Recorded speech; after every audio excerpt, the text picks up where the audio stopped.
Cristiano Ronaldo সময়ের স্রোতে বয়ে চলা ইউরোপীয় ফুটবলের ইতিহাসে তার অবদান যেন এক উজ্জ্বল প্রদীপের মতো। 2022 সালে কাতার বিশ্বকাপের মাঠে যখন পর্তুগাল বিদায় নিল, রোনালদো ভেঙে পড়লেন কান্নায়। সে কান্না শুধু পরাজয়ের ছিল না, ছিল এক অসম্পূর্ণ স্বপ্নের, ছিল এক যুদ্ধ জয়ের আকাঙ্ক্ষার। কিন্তু সেদিনের সেই কান্না যেন তার জীবনের এক স্থায়ী সঙ্গী হয়ে উঠল। এরপর আল নাসরের জার্সিতে শিরোপা হারানোর পরও কেঁদেছেন রোনালদো, কেঁদেছেন ইউরোতে পেনাল্টি মিস করে। কিন্তু এই কান্নার মধ্যেই লুকিয়ে রয়েছে এক অজেয় যোদ্ধার মনোবল, একজন মানুষ যিনি পরাজয়ের মধ্যেও খুঁজে পান জয়ের আনন্দ। সম্প্রতি চ্যাম্পিয়ন্স লিগে তার অসামান্য অবদানকে সম্মান জানিয়ে বিশেষ পুরস্কার দেওয়া হয় তাকে। সে সময় তার চোখের দিকে তাকিয়েছিল সবাই। কাঁদবেন কি রোনালদো?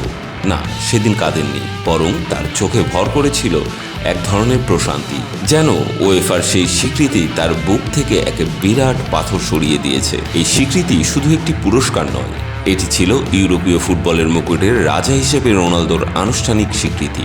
কাতার বিশ্বকাপের পর যেখানে লিওনেল মেসি সর্বকালের সেরা হিসেবে অনেকটা এগিয়ে যান, সেখানে রোনালদো ভক্তদের মনে প্রশ্ন জাগে, রোনালদো কি ইউরোপের সর্বকালের সেরা?